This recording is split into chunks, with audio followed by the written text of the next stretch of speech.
Please, would like to know you. Please introduce yourself. My name is Israel Highness Igwe Samson. I have a one of Asia, Agbani. I'm West Local Government. Pleased to meet you, sir. So, sir, can you give us a brief history of your community, of Agbani? Just a brief history so that Agbani was one community before World Mass divided into 5 autonomous communities.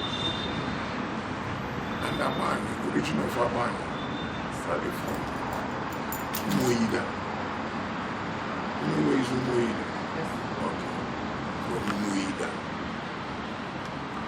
There was a man called Rani who comes from Aku to hunt. He's a hunter. He comes from Aku to Agbani. In now Agbani, Umoida. There's a tree there called Abba tree. So each time the man comes from Abu, after a little while he will go and rest under that tree. So people started calling that tree because the name is Abba and the man's name is Ani. So they started calling it Abba. And from there, the man came and settled under that tree. Got married, started having children, and then they started spreading. I never would have thought that would be the origin. Eh? I never would have thought that that would be the origin. Okay. So moving forward, what can you tell us about Igbo culture before colonialism? Sorry. Now that Umoida, if Agbani people assemble and they want to break Kulano, they must look for somebody from Umoida. First of all, it's only when there is nobody from Umoida that another person from another village can break the Kulano. Basically, Umoidas are the first settlers. Yeah. So, what can you tell us about Igbo culture? Igbo culture is good. Igbo culture revolves around respect for the senior, which doesn't exist now.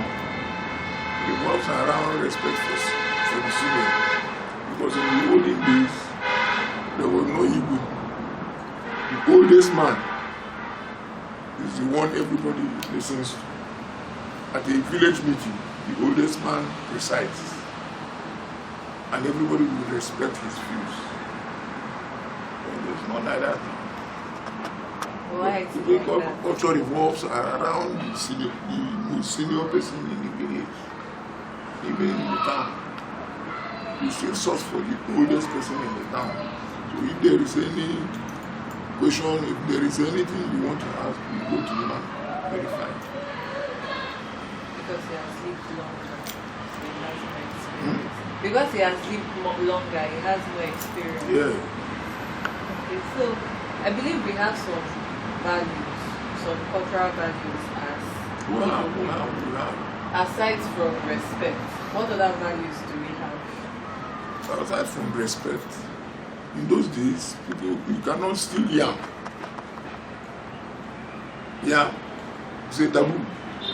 Yam is the king of all crops. If you steal yam, you will be stoned.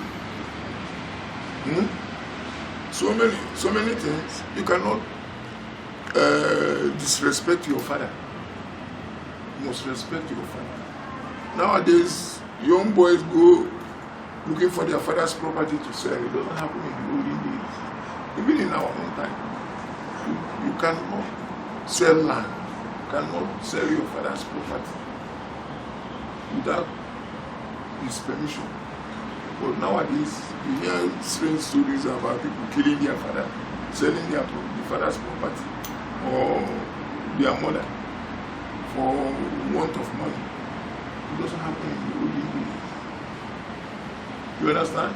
In the olden days, it's a taboo for a girl to stay in his father's house and get pregnant. You understand? Yes. But these days, it means nothing. Yes. Doesn't mean anything these days. Okay, so So do you think that it is the effect of colonization? It's the effect of colonization, of course. Effect of colonization.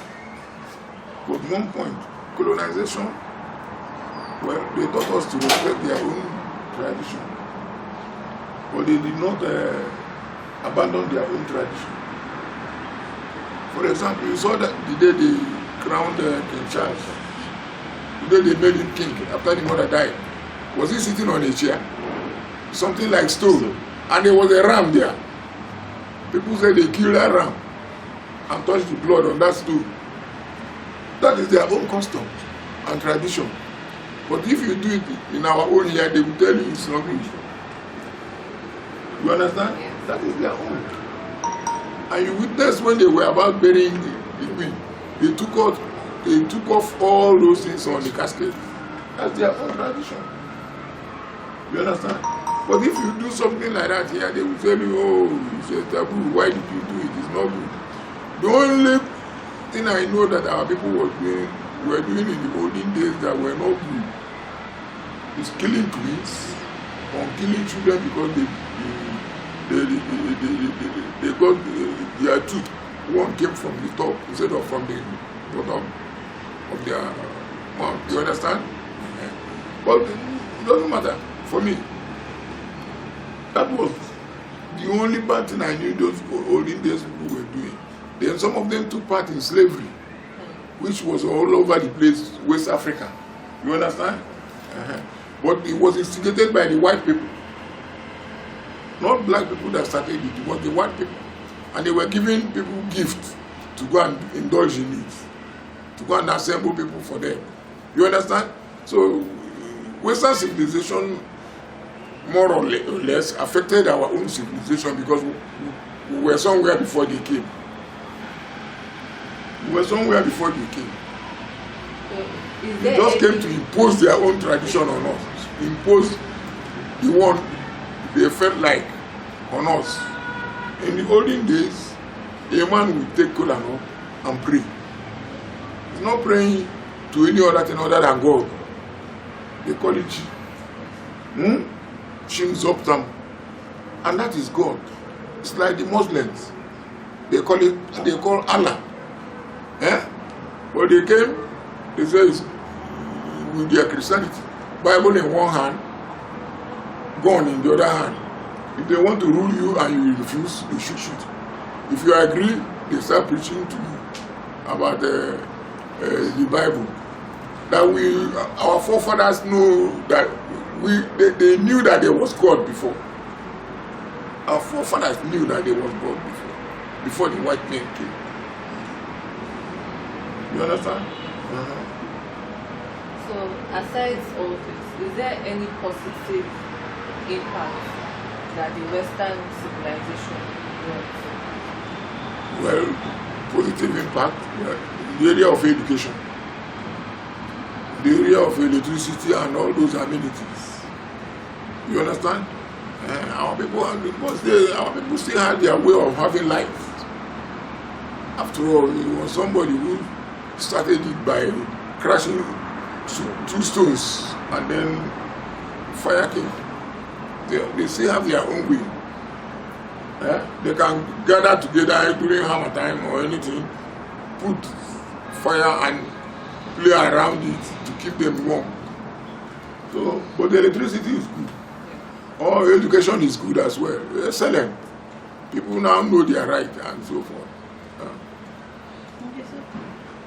Your Highness, we live in a society nowadays where so many of our youths are involved in different immoralities.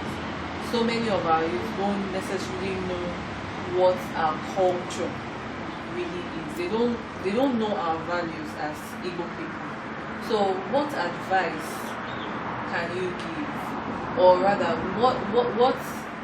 what solution can you give to this problem so that in other generations to come too will not be like this one? Well, our people should look back home. You will find an Igbo man, marry an Igbo woman. They might be living in this Igbo or Wiri or Nisha or somewhere. Then their children will be going to school. When they come back to the house, they will be speaking English to them. The children will not understand Igbo language. It doesn't happen in Yoruba land. I went to school in Lagos, Methodist Boys High School. And I was living with my in-law, my sister's husband. And the children, once the telephone rings and they pick the phone, even in offices, they don't speak English. It's Yoruba language. Hello, sorry. Who is that speaking? Okay? But in Igbo land, if you speak Igbo, it's a taboo. They teach their children English. They don't even talk about telling them, taking them home, back home to know their roots. No. And before you know Jack Robin, they are off to UK, off to America. It doesn't go well for our custom. Our children should be made to understand our language, understand our culture, understand their heritage, where they come from. You understand? They should be made to understand, not a white man's way of life all the way. It doesn't help. Thank you very much. All right. Okay, so aside all that, I know we have different delicacies. Food. Yeah. Yes. We are Igbos, but as Agbani people, so we have our own delicacies. We have our own. So what are some of these delicacies that we have? If you go to an Agbani man's house for lunch and he has not given you over hour, he has not been entertaining you. It's our own delicacy. Our soup. It's our own delicacy. The man must prepare it for you. Have you eaten it before? Of course. Did you enjoy it? Yes, I even know how to prepare. I know how to. You know how to prepare it? That's very good. You know, that's okay. That is our own delicacy. Do we have any other one? Any other delicacy? Have you eaten achicha before? Yes. I school in Osuka, so I'm able to eat all these local delicacies very well. Achicha. Then there are other vegetables, like the one they call uturupa. You know that one? Yes. That is there. I like it so much. That's why I brought it from home and planted it. My compound. Uturupa. You understand? Ubogoro. I don't know if I pronounced it well. Ubogoro. Ubogoro, yes. Yeah. When I was a kid, that was my special soup. My mother allows me, I cook it alone. If you touch it, my mother will say, no. It's for chicken. So do you eat it now? Why? I rarely eat it. Because I can find it. My wife will eat it. So what about dance and dress? And yam. You know, in the olden days, how you know a rich man is a man the children don't go to school. Why is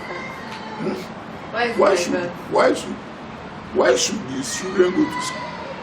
He has yams, he has cocoyam, he has meat, he's rearing goat and cow and every other thing. Why should they be going to school? What are they going to do in school? That is the beauty of education. Everybody keyed into in all the days. If you want to show you are a rich man, your children won't go to school because you have plenty of yams. You know, and you haven't tested. Have you tested our special palm oil?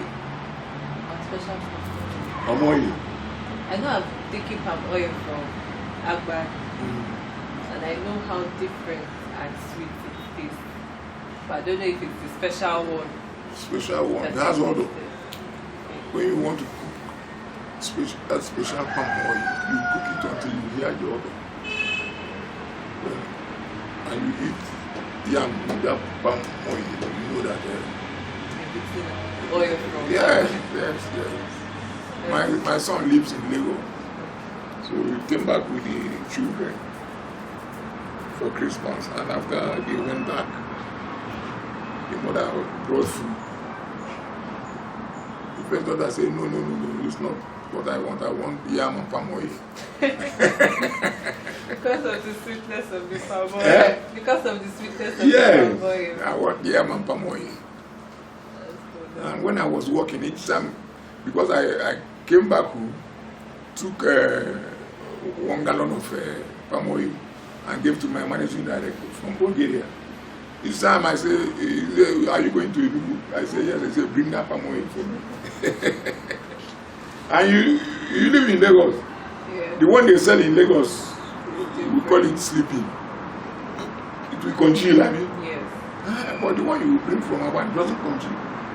That one doesn't congeal. It's always fresh. So, our dance, and our mode of dressing for male and female, what type of dance do we do? Abankurubi. Okay.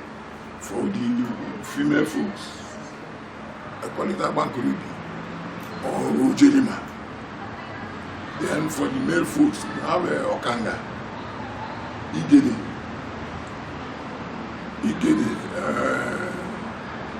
Ipa.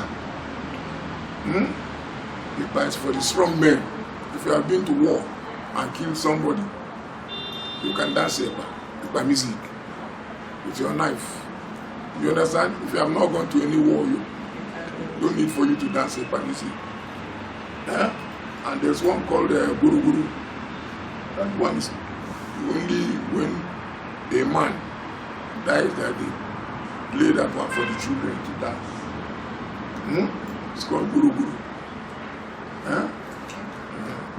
But they don't. I don't think that we still follow all this now. I think everybody dances.